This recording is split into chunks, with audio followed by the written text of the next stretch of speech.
Well, my story's a little different because I'm from Ireland, so I grew up in Dublin City in Ireland, a long way away from here. And I was just always I actually wrote my first song when I was 7. I was like a freak child that I knew what a verse and a pre and a chorus was. I don't really know how, but I did. And I would just make up. I started first of all changing the lyrics to like Backstreet Boy songs for my mom and dad for Mother's Day and Father's Day, like Happy Father's Day. Like I would just change the lyrics of those songs. And then I advanced when I was like 9 to melodies and making up my own song. And my first song was called Baby I Need You. And at the end it went B-A-B-Y-I-N-E-E-D, Baby I Need You. And it was definitely a hit around my neighborhood. I had all the kids. I was going around going, you're going to sing this everywhere we go, okay?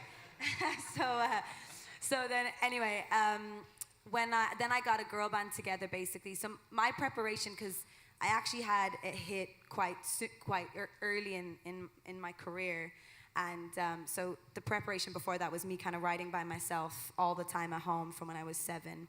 And then my dad entered one of my demo tapes that I had my girl band, who were my best friends, sing.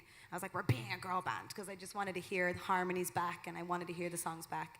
And I did like a terrible beat on a free loop thing that I got in a cereal box. I did like this whole beat. And my dad entered it into a competition in Ireland, a songwriting competition, and I won it. And so my picture was in the paper, and I got, you know, some money towards instruments at the store, and I bought my dad a guitar, and it was like really exciting. And I just got the attention of a manager in Ireland who actually managed the boys from the Script. At the time, they weren't the Script yet. So he was like, I'm gonna bring you to LA. And my parents, being just so supportive, were like, sure, go. I was 17 and I just finished my high school exams, or the Leaving Cert as we call it. And I came over. I'd never been outside. I'd never been to America before. And on my 3rd day here, I wrote Too Little Too Late with Billy Steinberg and Josh Alexander. And I didn't know what I was doing. I didn't know songwriting was a job. We were actually writing the song for me as an artist, but I remember thinking, they had started it, and I got there and they were like, what do you think, we have this idea? And I was like, this is really great, but I was so overwhelmed. I'd never co-written before. I didn't really know what that was. There's no rules to any of this, so I was just like, okay, I sang stuff, and they were like, yeah, that's great. And so we recorded it, and I remember thinking to myself, this isn't for me. I just knew, I was like, this isn't for me. And I got in the car with my manager at the time, and I said, do you know that artist JoJo? And he said, yeah. And I go, the song we wrote today, that's who should sing it. And I didn't say it to the writers because I didn't want to offend them or be like, I don't want this. So then 2 years later, it was circling around the industry, and the Pussycat Dolls tried to sing it. I had sung it a key higher, so apparently they passed because it was too hard for Nicole to sing. I don't know if that's true. And then I got word that JoJo was singing it, and I thought, yes. So for those 2 years, I had just been flying around the world, writing and learning how to co-write and kind of learning what being a songwriter was and an artist was. And then I remember very vividly the song coming out, and it was like number 90 on Billboard, and I like ran to the Billboard stand. I was like, my song is number 90 in the Billboard Hot 100. I'm so excited. And I got the magazine. And then the next week it jumped up to 63, and I was like, it's 63. And then I had flown back to Ireland, and I was sitting in my bedroom, and I got a call from Billy. He said, we just did the biggest jump in Billboard history. We went from 63 to 3 in a week. And it had just been released to radio. And I was like, this is easy.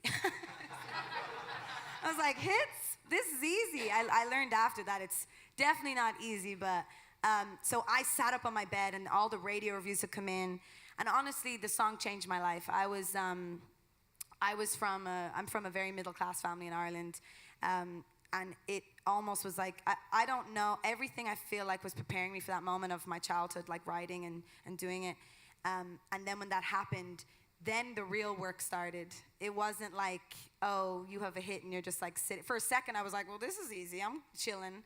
But then the real works began, because then I was being put in rooms that I probably was not ready for. Actually, looking back, I was not ready for. Of just like, she writes hits.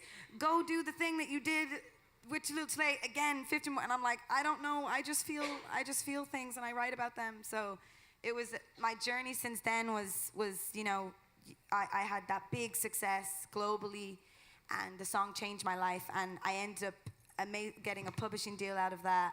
and I was able to travel the world. But really what I called it was my college years. I didn't go to college, and for me, the years after Too Little Too Late were my college of just, no one gives you a handbook about how to write, how to be in sessions. What way do you be? When you go to school, you know how to be in sessions. I went through a lot of times where I'd show up to session, and then some urban sessions, the guys didn't show up for 4 hours. And I was like, okay, so can I show up 4 hours late? You know, you aren't told how it goes. So it really was just experience for the next 4 years.